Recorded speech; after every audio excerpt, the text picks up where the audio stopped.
쉽고 재미있는 시사 경제 채널 페페TV에서 알려드립니다. 기업의 목적은 이윤을 얻는 것입니다. 기업이 재화나 서비스를 제공하고 이를 소비자에게 팔아서 이윤을 얻는 것인데요. 이윤은 기업이 추구하는 목표로서 기업은 판매 수입을 늘리고 생산 비용은 줄임으로써 이윤을 극대화하기 위해 노력합니다. 이것은 자본주의 시장에서 당연한 것이며 경쟁업체가 있을 경우에는 더욱 치열해집니다. 하지만 지금 소개해드릴 두 기업은 다른 분야에서 경쟁을 하고 있습니다.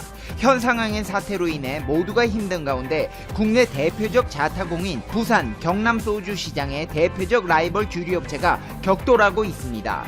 근데 주류 판매 실적이 아닌 기부 행렬의 경쟁으로 격돌하고 있는데요. 그것도 주류에 들어가는 핵심 원료인 알코올을 기부한다고 합니다. 요즘은 소독제의 원료가 되는 알코올을 구하기가 어렵기 때문에 주류 회사들이 술을 만들 때 쓰는 식용 알코올을 자치단체와 병원 등에 기부하고 있는 것입니다. 가뜩이나 시장도 안 좋아 주류 업체들도 많이 힘들어서 주요 판매원의 핵심 원료를 기부하는 게 쉽지 않았을 텐데요. 전 세계가 한국은 대체 어떤 나라길래 이런 것까지 기부하냐며 경악을 금치 못하고 있습니다. 한국, 대체 니들은 어떻게 된 나라길래 이렇게 위기가 오자 단결하는 것이냐는 반응인데요. 지금 바로 알아보겠습니다. 페페TV 팩트 체크. 대선과 무학과 대선은 자타공인 부산 경남 소주 시장의 대표적 라이벌인데요. 현 사태를 극복하기 위한 노력 면에서도 경쟁이 치열합니다. 바로 나눔과 봉사의 경쟁이라고 하는데요. 이런 착한 경쟁이라면 모두가 환영하지 않을까요? 무학은 최근 공장에서 알코올을 원료로 한 살균 소독제 75톤 6억 원 상당을 경남과 부산 울산 지역 지자체에 기부했습니다. 무학그룹 최재호 회장과 임직원 40여 명은 방역용품 전달식을 가졌습니다. 무학이 자체 개발한 살균 소독제 50ml 페트병에 개별 포장한 형태로 15만 병 규모입니다.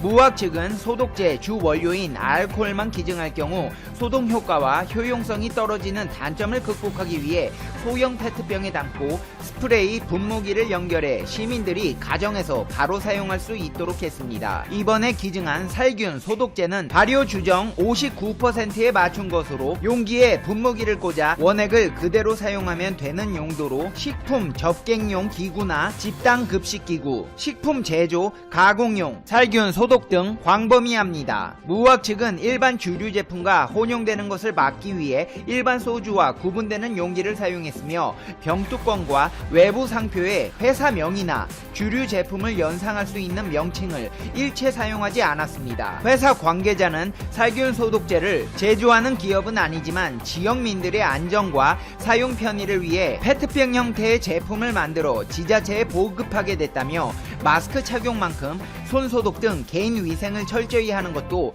현 사태의 예방에 중요하기 때문에 지역민들이 적극적으로 사용했으면 한다고 말했습니다. 무학은 4억 원 정도의 물품을 더 생산해 경남과 부산에 제공할 예정입니다. 대선 주조도 어려운 시기를 보내는 지역사회를 위해 알코올 주조 원료 추가 기부를 결정했습니다. 앞서 알코올 주조 원료 132톤 통큰 기부를 실천한 대선은 현 사태의 방역용으로 사용할 수 있는 알코올 주조 원료의 기부 물량을 초기 기부 물량을 포함해 총 100톤으로 늘렸다고 밝혔습니다. 현 사태가 장기화되면서 어려운 경영 상황 속에서 영업 손실을 감수하고서라도 기부를 이어가기로 결정했습니다. 대선 주조는 주류 제조용 주정을 희석한 알코올 주조 원료를 부산광역시 산하 16개 구군청에 기부하고 있습니다. 대선 주조에 따르면 알코올 주조 원료 기부 소식이 전해지자 부산뿐 아니라 타 지역 행정기관 등에서도 잇따라 지원 요청이 들어오고 있다고 합니다. 이에 대선 주조는 부산에 이어 대구 북구청과 달서구청, 울산광역시청에 알코올 주조 원료를 기부했습니다. 잇따른 지원 요청에 대선 주조는 긴급 논의를 거쳐 알코올 주조 원료를 추가 기부하기로 결정하고 국세청으로부터 허가를 받았습니다. 대선 주조가 기부하는 총 100톤의 알코올 주조 원료 중 지금까지 60여 톤을 톤을 각 기관에 전달했으며 남은 40여 톤은 순차적으로 요청 기관에 전달할 예정입니다. 대선 주조가 기부한 알코올 주조 원료는 현 상황의 확산 방지를 위한 방역 소독 활동에 사용됩니다. 한편 대선 주조는 기부 요청이 들어온 해군 군부대에도 알코올 주조 원료를 전달했습니다. 준비한 알코올 주조 원료를 해군 군부대에서 직접 몰고 온 차량 2대에 나누어 전달했습니다. 대선 주조는 위기 극복을 위해 방역 활동을 펼치며 지역사회에 큰 힘이 되는 군 장병들이 방역 활동을 원활히 할 수 있도록 신속히 물품을 지원하고 있습니다. 대선 주조 조우현 대표는 기부 소식이 알려지며 많은 곳에서 지원 요청이 들어와 공급 물량을 늘렸다며 이번 사태가 확산하지 않고 하루빨리 종식될 수 있도록 지원을 아끼지 않을 것이라고 말했습니다. 이들의 선행은 여기서 그치지 않습니다. 장사는 뒷전으로 밀어두고 직원들도 일체의 판촉 활동을 중단한 대신 방역 현장에 뛰어들었습니다. 이들은 요청이 들어오면 직원 20여 명이 직접 아파트 단지를 찾아가 방역 활동을 펼치고 있습니다. 이렇게 서민의 생활과 가장 맞닿아 있다고도 할 수 있는 소주업체 대성과 무학이 현재 국면에서 경쟁적으로 나눔과 봉사활동에 팔을 걷어붙이고 나선 것입니다. 시민들은 아낌없는 박수를 보내고 있습니다. 시민들은 매출 부진으로 어려울 텐데도 불구하고 봉사해 주신 것에 대해 감사드리며 앞으로 더 지역 소주업체를 사랑하는 계기가 될 것 같다고 했습니다. 선의의 라이벌로 자리 잡은 두 향토 기업의 아름다운 경쟁이 현 사태에 지친 지역사회에 힘을 불어넣어주고 있습니다. 이를 접한 외국 네티즌들도 대체 한국은 어떤 나라길래 소주까지 기부를 하는 것이냐, 술을 방역에 쓸 수 있다니 한국은 이번 사태를 대비해서 술을 만들고 있었던 것이냐, 대한민국이라는 나라의 단결력은 전세계 어느 나라도 따라올 수 없다는 반응입니다. 이뿐만이 아닙니다. 정부의 수급 대책에도 마스크 구하기가 여전히 힘들고 불편한데요. 부산에서 한 장애인이 시작한 마스크 기부 행렬이 훈훈한 감동을 주고 있습니다. 더 힘들고 어려운 곳에 마스크를 양보하는 사람들이 늘고 있습니다. 부산의 한 중국집의 계산대 옆에 마스크 기부함이 놓여 있습니다. 이 가게에선 돈 대신 마스크 한 장을 기부하면 짜장면 한 그릇을 먹을 수 있습니다. 현 상황으로 인해 매출이 절반 이상 줄었지만 더 힘든 이웃을 위해 마스크를 기부하는 겁니다. 이 고연춘 중국집 사장님은 뭐 장사는 안 돼도 일단 뭐 그러니까 기분은 좋아요. 20대 30대 정도 되는 젊은 분들이 식사하고 그냥 2장 두고 가고 어떤 분은 또 식사도 안 하고 기부하고 가시고 그러더라고요 라고 했습니다. 이런 사람도 있습니다. 파출소 앞에 누군가 봉투를 두고 도망치듯 사라집니다. 20분 뒤쯤 경찰관이 봉투를 발견해 열어보니 안에는 마스크 11장과 손편지가 들어있었습니다. 자신을 3급 지체 장애인이라고 소개하면서 부자들만 한다고 생각했던 기부를 하고 싶어 용기를 냈다고 적혀 있습니다. 너무 적어서 죄송합니다 라고 자신을 낮추기도 했습니다. 소식이 알려지며 어려운 처지에도 남을 먼저 생각한 따뜻한 마음에 감동한 시민들이 뜻에 동참했습니다. 40대 남성은 직접 장님 파출소를 찾아 모아두었던 마스크 60여 장을 건넸고 충렬지구대에는 누군가 마스크 48장과 간편식품을 두고 사라졌습니다. 또 광민지구대 문 앞에서는 마스크 11장이 든 비닐봉투가 발견되었습니다. 이들은 마스크 한두 장 사려고 줄 서 있는 거 보고 그젠가 그 장애인분이 파출소에 마스크 놔두고 간 거 보고 저도 어떻게 조금이라도 도움이 되겠나 싶어서 마스크를 기부하게 되었습니다 라고 했습니다. 한 사람의 따뜻한 마음이 착한 기부 물결로 번진 것입니다. 근데 이후 놀라운 일이 벌어졌습니다. 경찰은 기부받은 마스크를 자신들의 정성을 보태 어려운 이웃들에게 다시 나누어 주기로 했습니다. 기부의 온정이 마치 현 상황의 확산세를 뛰어넘는 듯한 파장으로 대한민국을 뒤덮고 있는 것입니다. 부산 사하경찰서 장림 파출소장은 저희들이 사용하는 것도 좋겠지만 그것보다는 현재 마스크가 구하기 모두 힘들다 보니까 저희들보다 사회적 약자인 사회복지관 등 더 어려운 분들을 위해서 사용할 예정입니다 라고 밝혔습니다. 뿐만 아니라 SNS를 통한 젊은 세대들의 기부 행렬도 이어지고 있습니다. 현 사태가 장기화되며 국민적 응원과 격려를 위한 캠페인도 여러 등장하면서 그 중에서도 20대 사이에서는 1339 릴레이 기부가 화제가 되었습니다. 1339 릴레이 기부는 콜센터 번호 1339에서 영감을 받은 캠페인으로 숫자대로 1339원을 기부하고 인스타그램 스토리를 통해 다음에 기부할 사람을 태그해 공유하는 방식인데 대구 청년 정책 네트워크가 처음 시작해 지금은 젊은 층 중심의 여러 파장 캠페인으로 연결되고 있습니다. 실제 서울 소재 모 대학에서 실시한 릴레이 기부에선 인스타그램 스토리를 통해 1000만원가량의 기부금이 모이는 등 소기의 성과를 이루었습니다. 1339원 릴레이 기부가 20대의 주목을 받는 이유는 우선 캠페인의 독특한 형식 때문입니다. 인스타그램 중에서도 스토리 기능을 활용했습니다. 인스타 스토리는 쉽고 다양한 이미지 제작이 가능하고 누가 내 게시물을 봤는지 확인할 수 있습니다. 이러한 특성을 활용해 스토리에 게시물을 만들 때 단순히 자신의 기부 내용만 올리는 것이 아니라 자신을 태그한 이전 게시물도 캡처해서 같이 올리는 방식을 취했습니다. 일종의 공익놀이 문화처럼 처음 게시물을 보는 사람도 이전에 얼마나 많은 사람이 캠페인에 참여했는지 알게 해줍니다. 재미와 참여 두 마리 토끼를 다 잡은 캠페인으로 이같이 전세대 간의 기업과 개인을 가리지 않고 이루어지는 기부 행렬에 현 사태에 지친 지역사회에 힘을 불어넣어주고 있습니다. 그렇다면 한국의 소주 업체가 기부 행렬을 이어가는 동안 일본 주류 판매는 어떻게 되어가고 있을까요? 망해갑니다. 아예 안 팔립니다. 일본 정부가 반도체 소재의 한국 수출을 규제하면서 관련 업종이 아닌 일본 맥주 업계가 한국 시장 기반을 거의 잃은 것으로 나타났습니다.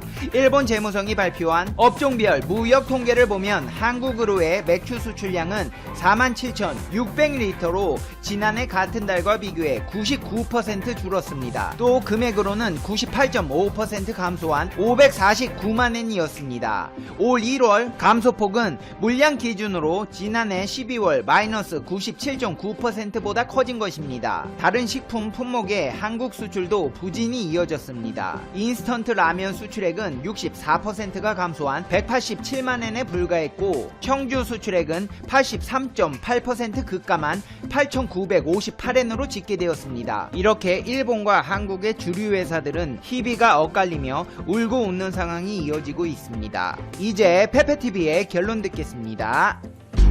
Conclusion. 페페TV. 소주 회사들부터 소소하게 마스크와 손세정제 나눠주시는 분들, 선한 영향력으로 대한민국을 따뜻하게 해주시는 분들이시네요. 정말 감사합니다. 우리가 힘을 합쳐서 조심하면 이 또한 지나갈 것이고 모든 것이 좋아질 날이 반드시 올 겁니다. 지금까지 많은 위기를 겪어왔고 우리는 항상 이겨내왔습니다. 이제 곧 봄이 옵니다. 우리는 모두 알고 있습니다. 꽃마다 피는 시기가 다를 뿐 꽃은 필 수밖에 없으며 모든 것은 완벽하게 이루어지게 될 수밖에 없다는 것을. 시청자 여러분, 다같이 힘내서 우리 위기를 이겨내요. 페페TV 시청자 여러분은 어떻게 생각하세요? 페페TV는 여러분의 생각이 궁금합니다. 댓글로 여러분의 생각을 남겨주세요. 이런 상황에서 힘드시겠지만 오늘 하루도 행복하셔야 해요. 당신은 소중하니까요. 다음 영상에서 봬요. 안녕. 네, 안녕하세요. 즐거운 라디오입니다. 오늘도 제 방송을 들어주셔서 진심으로 감사드립니다. 바쁘시겠지만 좋아요, 알람, 구독, 그리고 댓글 한 번씩 꼭 부탁드립니다. 저에게 정말 큰 힘이 됩니다. 자, 오늘의 주제 정말 좋은 소식인데요. 삼성전자가 또 세계 최초로 프리미엄 메모리 양산, 그리고 삼성전자 시안 2공장 가동 완료, 반도체 또 초격차라는 주제로 여러분들과 한번 이야기를 나눠보도록 하겠습니다. 오랜만에 여러분들과 반도체 이야기를 하네요. 자, 우리나라 삼성전자가 또 세계 최초로 제목처럼 이를 냈습니다. 바로 초고속 내장형 스마트폰 메모리를 또 세계 최초로 양산하는데요. 속도로 따져보자면 이 FHD 영화 한 편에 달하는 데이터죠. 한 5GB를 4초 만에 저장할 수 있는 초고속 스마트폰 메모리 512GB EUFS 버전 3.1을 양산을 시작했습니다. 이 EUFS가 뭐냐, 과거에도 말씀드렸는데 질문이 많더라고요. 궁금하신 분들이 많으실 텐데, 이 EUFS는 국제 반도체 표준화 기구인 JEDEC가 정한 초고속 낸드 플래시 메모리 규격 규격이라고 생각하시면 될 것 같습니다. 규격 중 하나라고 보시면 될 것 같고, 이 EUFS 3.1 규격 메모리가 출시되는 건 반도체 메모리 업계의 세계 최초인데요. 최근 여러 제조업이 불경기에 빠진 상황에서, 즉 어려운 상황에서 삼성전자는 신제품을 통해 하이엔드 스마트폰 시장 선점에 나서는 겁니다. 이번 신제품은 지금까지 나온 스마트폰 메모리 중 가장 빠른 속도를 지원하는 것이 가장 큰 특징인데요. 최신 버전인 이 EUFS 3.1은 기존 3.0 버전 대비 3배 빠른 초당 1200MB의 연속 쓰기 속도를 지원을 합니다. 이 속도가 얼마나 빠른 거냐면 직렬 전송 방식을 사용하는 SATA 규격의 솔리드 스테이트 드라이브 SSD보다 2배 이상, 그리고 UHS-1으로 알려져 있죠. 울트라 하이스피드 1 규격의 마이크로 SD 카드보다 10배 이상 빠른 속도예요. 100GB의 데이터를 스마트폰에 옮길 때 기존 EUFS 3.0 버전 내장 메모리를 탑재한 스마트폰 같은 경우는 4분 이상의 시간이 걸렸지만, 이 3.1 신제품 버전을 내장 메모리를 탑재한 스마트폰이면 1분 30초면 충분할 정도로 시간이 저장하는데 반 이상 줄어버리게 됩니다. 이 EUFS 제품 전 버전인 3.0 버전이 사실 나온 지 얼마 되지 않았어요. 작년이었고, 3.1 버전이 1년 정도가 채 되지 않은 상태에서 나왔기 때문에 아마 다른 세계 메모리 업체들은 경악을 할 겁니다. 제가 말씀드렸죠. 삼성전자는 양산전자라고요. 삼성전자가 이렇게 제품을 내놓고 삼성전자 프리미엄 스마트폰에 탑재가 딱 되는 순간 사실상 프리미엄 스마트폰, 특히 앞으로 나올 폴더블 폰에서 사실상 국제 표준이 되어버리는 상황이기 때문에 프리미엄 스마트폰을 내놓는 중국의 화웨이, 비보, 오포 있고, 그리고 미국의 대표적인 스마트폰 업체인 애플 또한 해당 메모리를 사용을 해야만 경쟁력이 생기기 때문에 사실상 삼성전자 메모리는 또 프리미엄 스마트폰 메모리 분야에서 독주 체제를 보여줄 것 같습니다. 신제품의 연속 읽기 속도는 2100MB/s고 이미 읽기와 이미 쓰기 속도는 각각 10만 IOPS, 7만 IOPS를 갖췄고요. 이렇게 저장 속도가 빠르고 용량이 512GB에 달하다 보니 최근 뜨고 있는 8K 초고화질 영상이라든지 고용량 사진 수백 장을 쉽게 저장하는데 적합하겠죠. 사실 이 제품을 또 아주 알맞게 내놓은 게, 최근 아시겠지만 삼성전자가 갤럭시 S20 울트라 제품에 1억 화소가 넘는 CMOS 이미지 센서를 탑재시켰습니다. 스마트폰 카메라가 1억 화소를 넘게 되면 자연스럽게 사진 용량이 커지고 있고, 영화, 미디어 파일들도 늘어나는 만큼 초고속 메모리에 대한 스마트폰 제조사의 수용 증가에 대비 이 EUFS 3.1 제품군이 자연스럽게 시장에서 확대가 될 가능성이 매우 높고요. 가능성은 사실상 100%라고 보면 되겠죠. 또 512GB 제품 외에 소비자 입맛에 맞춰 256GB 모델과 128GB 모델을 출시할 방침이라고 합니다. 그리고 또 이 어려운 상황에서 신제품뿐만 아니라 공장까지 가동하는 모습을 보여주고 있는데요. 여느 메모리 회사와는 전혀 다른 행보를 보여주고 있어 세계에서도 주목을 하고 있습니다. 바로 삼성전자의 신규 반도체 팹인 중국 시안 2공장이 가동을 시작했습니다. 현재 세계적으로 불확실성이 크게 도래되고 있는 가운데에서도 기존에 계획된 일정에 맞춰 시황에 대항한다는 방침인 것으로 보이는데요. 16일 업계에 따르면 삼성전자는 최근 중국 시안 2공장에서 제품 출하식을 가졌다고 합니다. 출하식은 신규 라인 가동에 따른 제품 양산을 기념하는 행사라고 보시면 되는데, 시안 2 반도체 팹에서는 스마트폰, PC, 서버 등에서 데이터 저장 장치로 활용되는 이 낸드 플래시 메모리를 양산합니다. 특히 D램이 아닌 수직 구조로 회로를 쌓아 올려 저장 용량을 키운 3D V-NAND 플래시 제품을 생산하는데요. 사실 시안 공장은 삼성전자의 유일한 해외 메모리 생산 기지예요.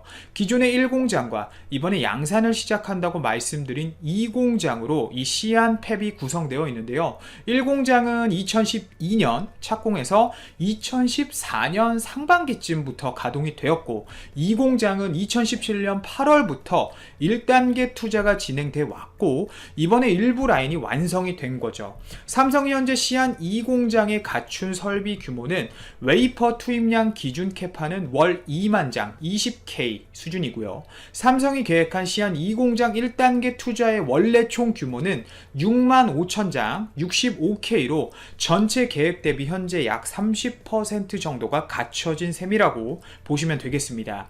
신규 셋업 팹 같은 경우 반도체 공장 생산 능력, 즉 캐파는 일반적으로 건물을 먼저 세운 후에 이렇게 반도체 시황 트렌드에 맞춰서 필요한 설비들을 하나둘씩 계속 들여놓는 방식으로 조절이 되는데요. 삼성전자가 지난해 말 컨퍼런스 콜에서 중장기 수요에 대응해 시안 2공장을 내년 2020년 초에 가동할 계획이라고 밝힌 바가 있기 때문에 일정대로 공장 가동을 달성한 것으로 보면 될 것 같고, 이에 따라 수요가 현재 강세인 낸드 플래시 시장 공략에 한 발 더 속도를 낼 수 있을 것으로 전망이 되네요. 제가 과거부터 말씀드렸지만 이 반도체 가격은 디램 익스체인지에서 자주 확인을 하시는 게 좋고요. 이 디램 익스체인지만 봐도 최근 낸드 플래시는 데이터 센터 등 수요 회복으로 가격이 상승하는 등 시황이 개선되고 있는 것을 분명 아실 수 있으실 겁니다. 또 우리나라 산업통상자원부가 발표한 정보통신기술 ICT 수출입 자료에서도 SSD의 증가세는 나타나고 있어요. 지난달 SSD 수출액은 8억 3천만 달러, 하나로 약 1조 298억 원으로 전월 대비 171.7% 올랐고요. SSD 수출액은 지난해 10월 16.7%, 11월 67.5%, 12월 94%, 올해 1월 133.8% 순으로 지속 상승하고 있습니다. 그리고 현재 같은 추세는 우선 최소 2분기까지는 이어질 것으로 예상이 되는데요. 최근 세계적 이슈와 더불어 제조업이 침체된 상태에서 낸드 플래시 제품 자체가 기존처럼 막 생산이 어려운 상황이기 때문에 물량 소지는 많은데 생산이 제대로 안 되다 보니 자연스럽게 1년 전부터 문제가 되어 왔던 우리나라 이 SSD 재고 수준이 낮아지게 되고, 자연스럽게 낸드 플래시 가격은 오르면서 강세를 보여줄 수밖에 없습니다. 하지만 최근 글로벌 경기 둔화 위험성이 커져 있는 상황이기 때문에 3분기 이후에는 메모리 반도체 가격이 조금은 하락할 수 있다는 전망이 또 나오고 있기 때문에 2분기 말부터는 이 조금씩 시황을 지켜봐야 할 것 같고요. 아까 말씀드렸듯이 공장 전체 생산량의 30%만 현재 설비가 들어가고 가동을 하고 있기 때문에, 물론 일정대로 시안 2공장 라인 가동을 시작했지만 100% 캐파 확보를 위한 팹 추가 증설은 속도를 조절하는 등 신중 모드로 삼성전자가 전환할 가능성이 높습니다. SK하이닉스도 아마 같은 방향으로 움직일 가능성이 높은데요. SK하이닉스도 올해 낸드 수요 대응, 디램 의존도 줄이기 등의 이유로 낸드 물량을 늘릴 계획을 세우고 있었어요. SK하이닉스 충북 청주 공장에 M11, M12 그리고 M15 라인 등에서 현재 낸드를 생산하고 있는데, M8 라인의 반도체 위탁 생산, 즉 파운드리 설비는 중국의 우시 공장으로 이동시킬 확률이 높고, 그리고 그 빈자리에 M8 빈자리에 낸드 제조 장비가 들어설 가능성이 높습니다.